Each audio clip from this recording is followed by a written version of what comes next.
G'day, and here we are for a belated start to Season 2, Episode 1 of All Milloy Adventures.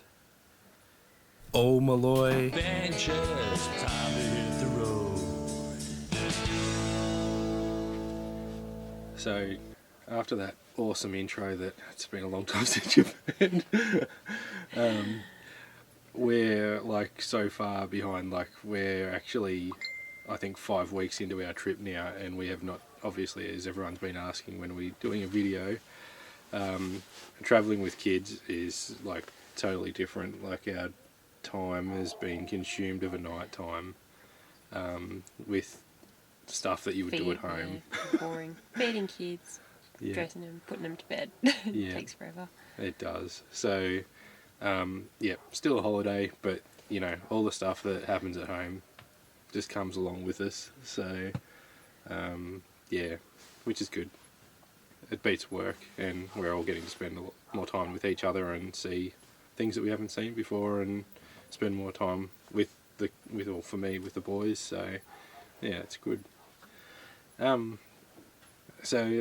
ended up getting away a couple of days later than expected, but you know, there was a lot to organise, and you know, new for us travelling with a camper and just getting things ready. We spent even just a day cooking and cryovacking, which, you know, we've normally done that with our meats in the past, but Lauren actually cooked everything now, so it meant we could just reheat and add something to it, which has been really handy.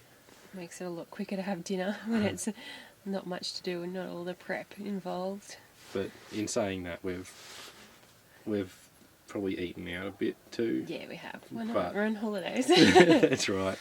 But you know, we've got that there when we get into a camp late, or even, you know, sometimes we can't be bothered going out as well. Sometimes no places to go out. So just to get you know, that variety, and we've still got stuff there to eat from that. So once we eat down a few, I think we had 40 meals, you know, and all the food in our drawer system. So you know, there's that, just packing everything, making sure everything fits, rearranging things to get in.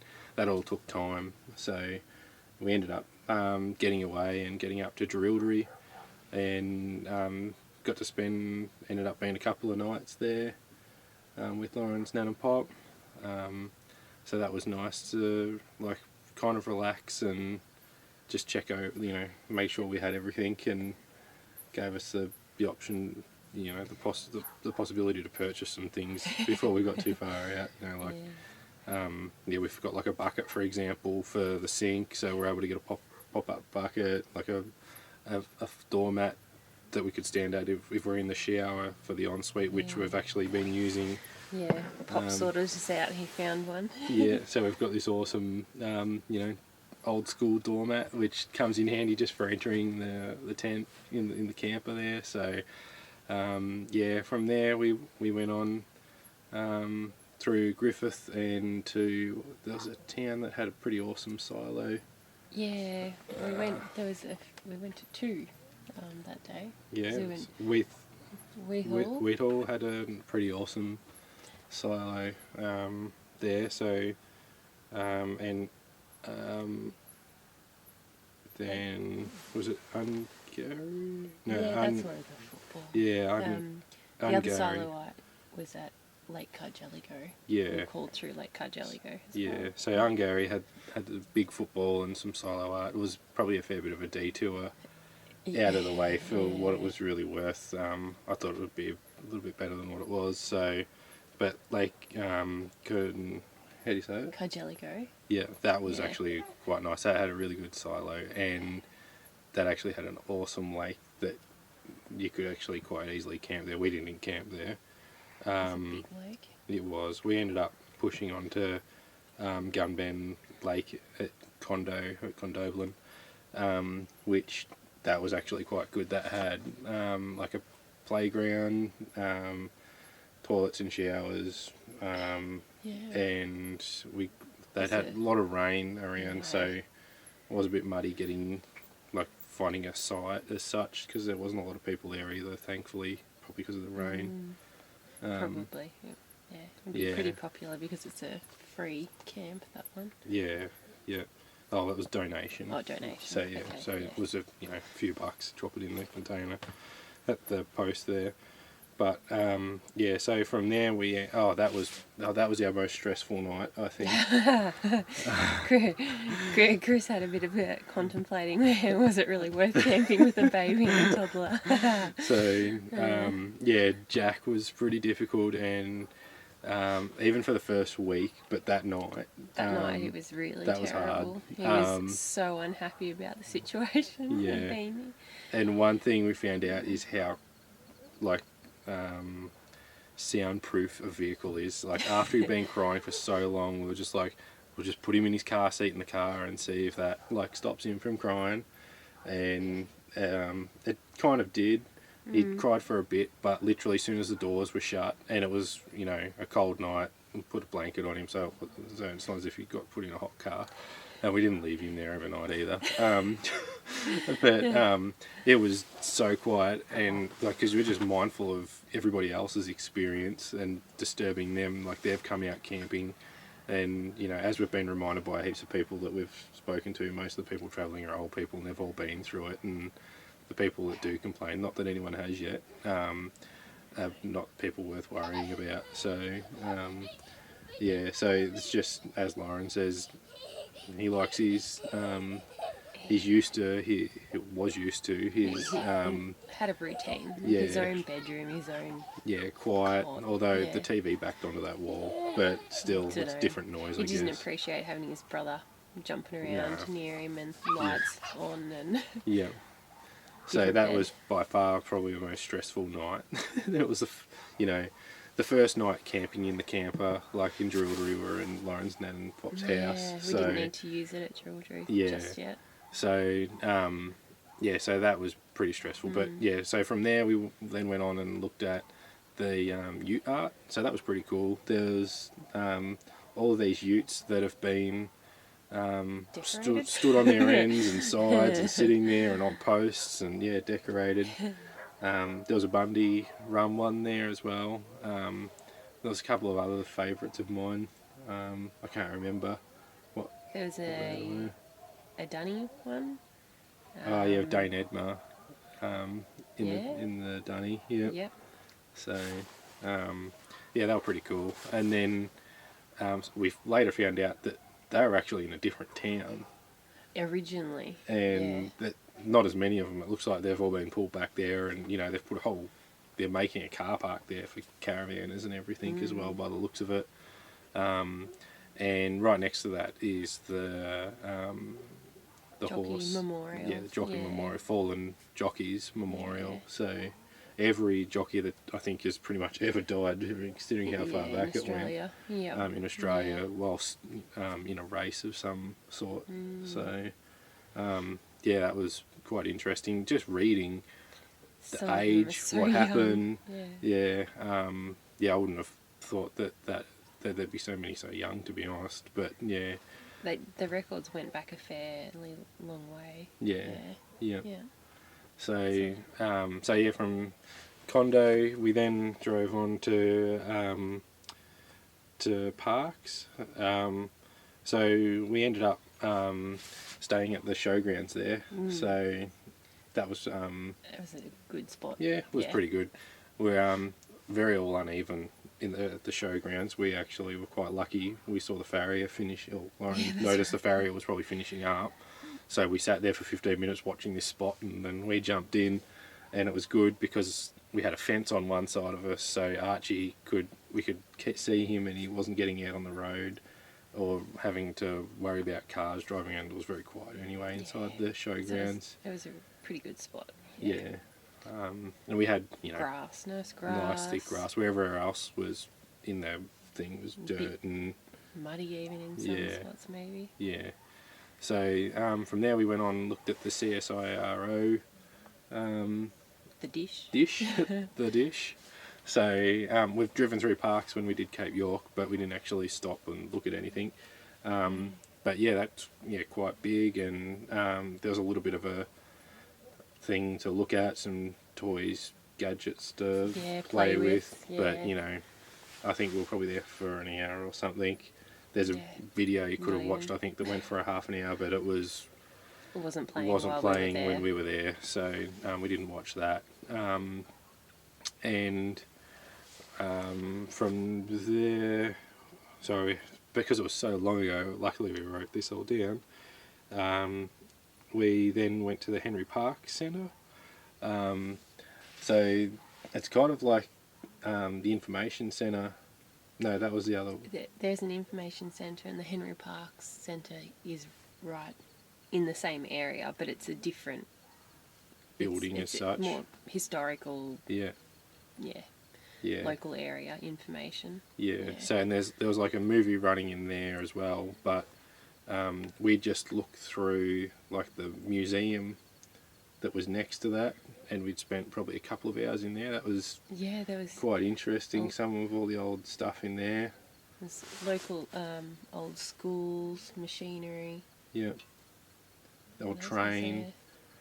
All Old sorts of train carriage gadgets that in got them. brought in. The main shed had like sewing machines and Yeah. bird eggs and typewriters. I'm trying to remember. It was really random things. Yeah. Cereal boxes.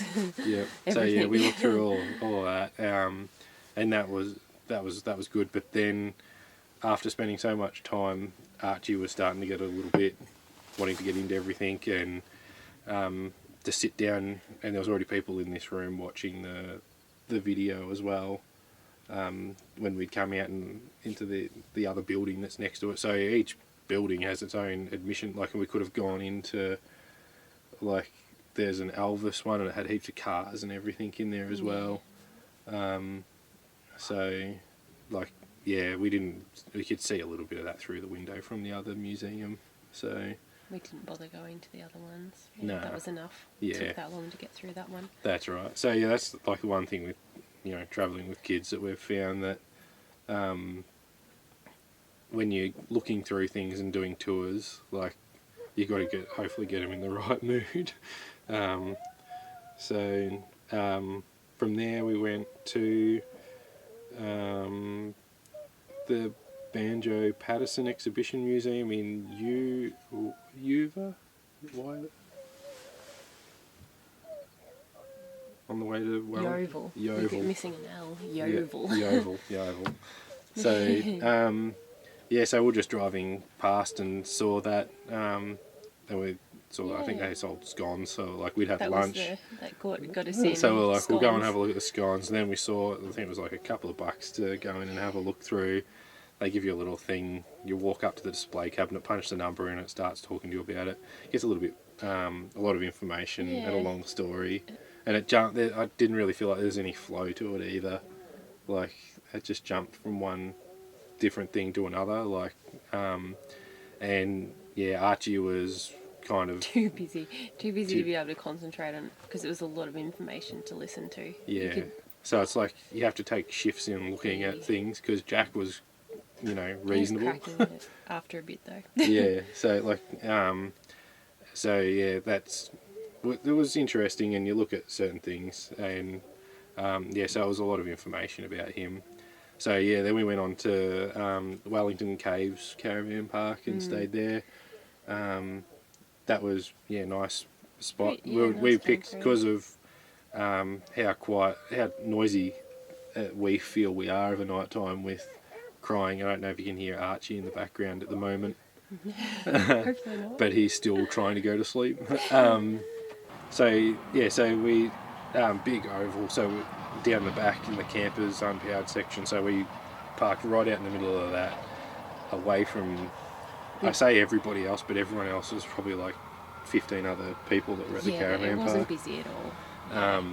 So Archie was able to run around down there, and everyone said like, "We're all the way out there in the paddock," kind of thing, and so that we just found in that first week or two we've just tried parking away from people as much as we can. We still try and do it to some extent now, but we're probably not as worried about that now.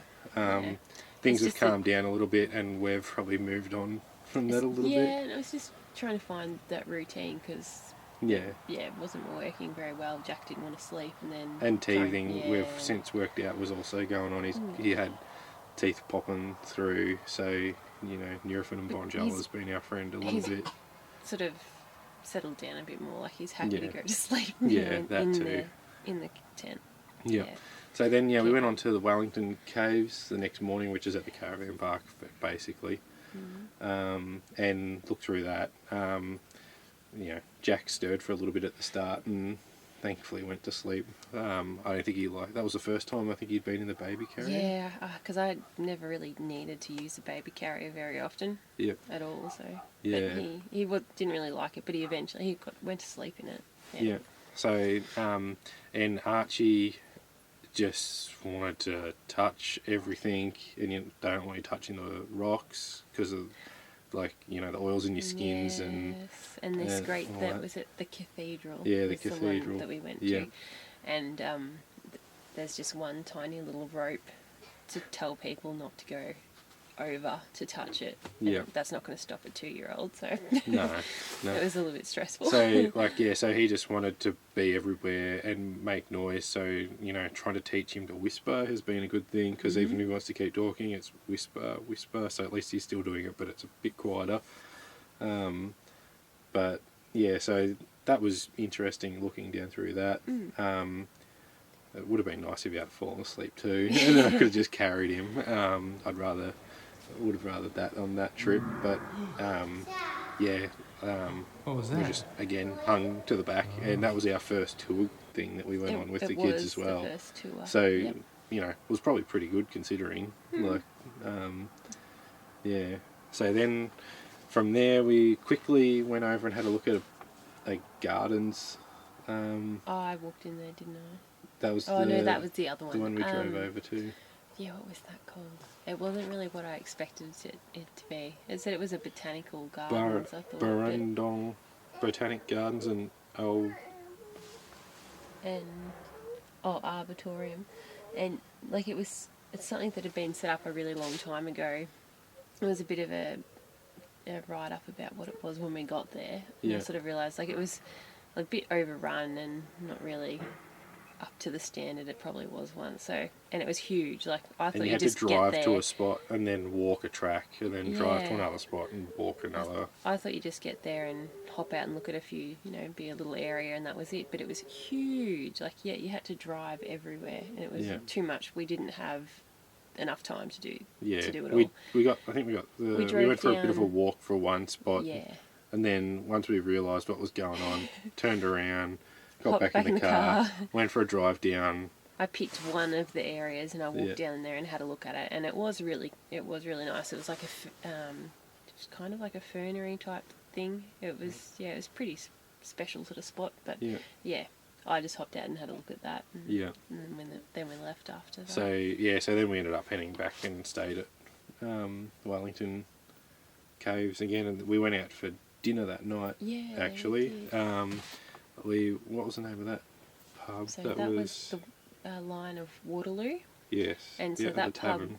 I'm trying to remember what they described it as. It's like the oldest. No, not the oldest. The longest. Oh, I don't have something longest running pub outside of the Blue Mountains or something. I can't remember exactly what they said, but like it's a pretty old pub. Yeah. Really old. Yeah, and I think it may have even been originally a part of the Cobbin Co. Yeah, a stop for the Cobbin Co. Yeah, something to do with that.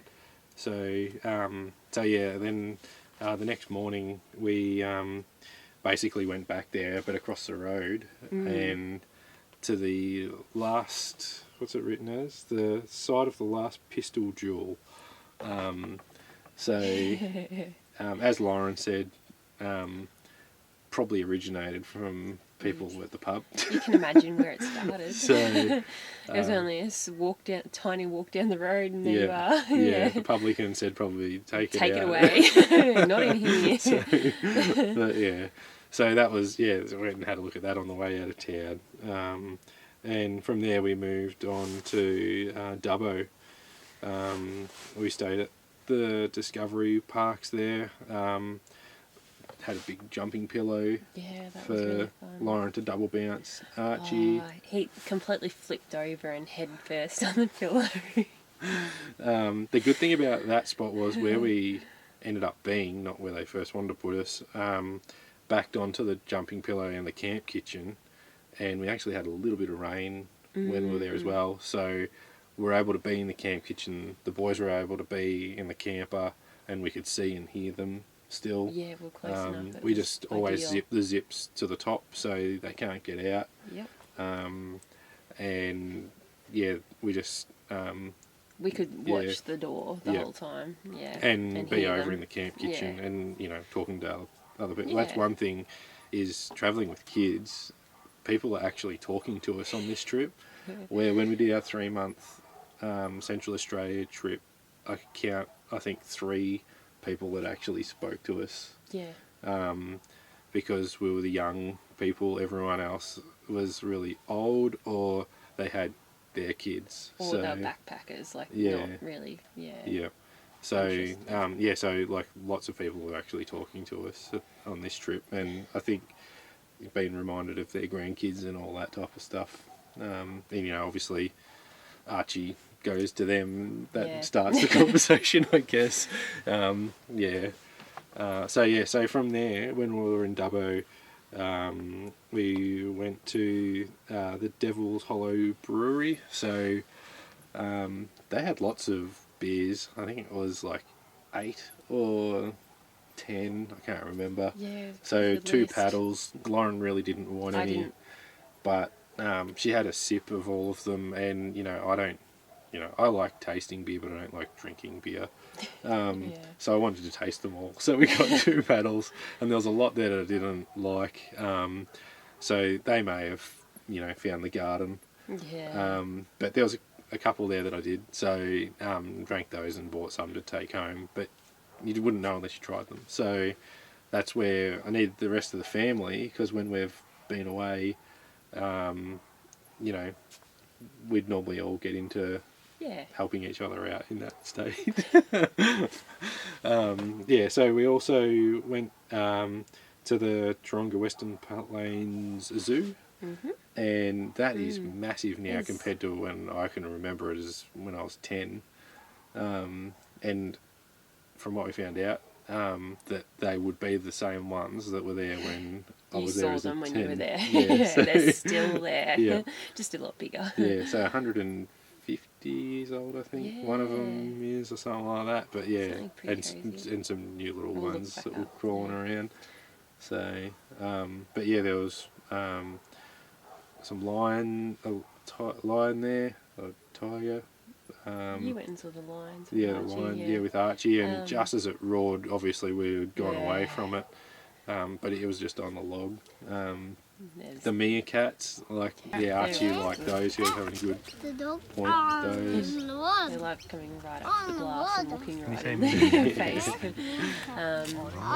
Zebras, Giraffes, they were doing a feeding there. elephants. Yep. The elephants. Yes. Lots around It was there, just, it actually. was huge because you have to, we drove, you can drive around it, it's so big. Yeah. But, So they've got it's- golf buggies that you can hire, and I think bicycles as well, or you can drive your own car. So we obviously drove our own car. And with the buggies, it looks like you can actually say that you want baby seats, and they put baby seats in them. So, and then from that we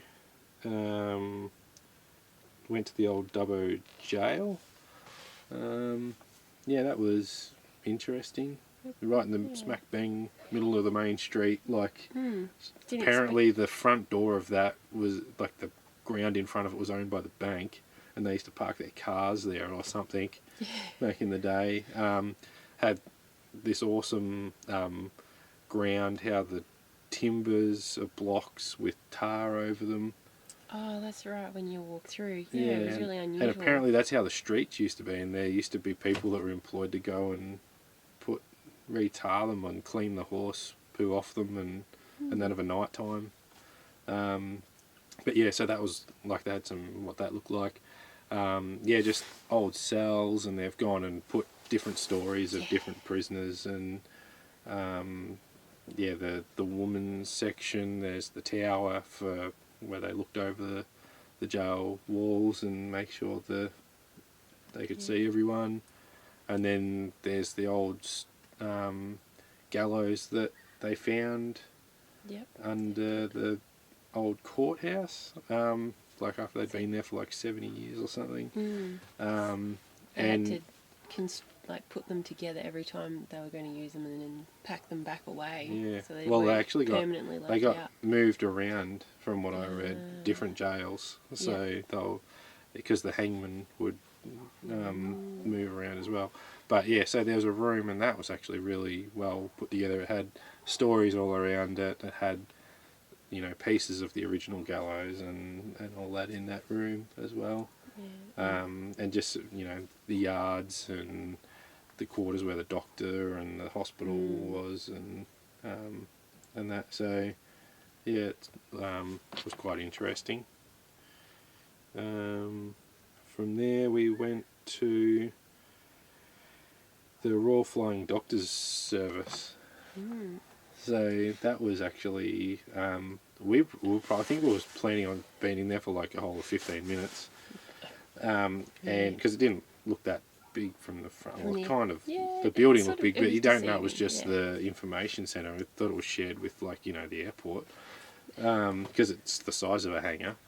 And basically the lady who needed their services once donated the money to build the whole thing and put the whole experience together. And so there's screens across the front of the room that show you live information and views and everything that's happening.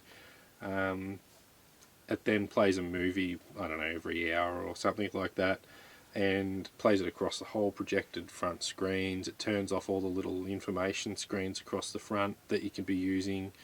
The lights flicker to make it look like the plane that's in that room is taking off. It's pretty impressive. Yeah. One thing I found out was that Royal Flying Doctors don't just come and pick you up when you've had an accident and fly you back. They're actually flying clinicians to remote clinics to provide medical care. And that's on a daily basis. Yeah, and the majority of their funding actually comes from doing that type of work, as opposed to just, picking people up that have hurt themselves or need transferring. So, so they do a dental service as well. So they had the dental van out in the driveway there. It sounds like Jack's waking up now. So, someone had their bottle and is now wide awake. Hey, Jack. So, basically that's a week into our trip. Basically getting back to where we were, the Royal Flying Doctors information experience is by far probably the best tour that we was unexpected kind of thing. And we've seen the one in Alice Springs, and that was nothing on this. A lot more about what it really is currently, as well as the history. Yeah, so literally including Jerilderie, a couple of nights there. That's now a week into our trip. So I guess I had I was lucky enough to get the Jerilderie personalised tour from Pops. Of the town of Jerilderie. Of Jerilderie, So Lauren will have to book in for that another time. So I didn't receive that tour. No. So we went to buy this pop-up bucket that we were talking about at the very start, and that's the tour was in amongst that purchase, which the shop was shut. So you'll have to find something to buy and get Pops to drive you down to when we go to Jerilderie next, and you might end up unexpectedly being on the town tour. So that was interesting. The old railway station and the turntable and the olives and the olive farms and all that. So it was that was really good. So if you're still with us, it ended up probably being a lot longer than with our normal ones that we used to do. But you know, for our friends and family, or you know, people maybe just researching the towns that we're visiting, you know, hopefully this is either helpful for you or great for our friends and family to keep up with what we're up to. So yeah, doesn't probably have my old wit and comedy that I've been able to whack into our previous videos in the past. They're a bit different now, travelling, so with a family. Anyway, see you next time. See ya. See you, Jack.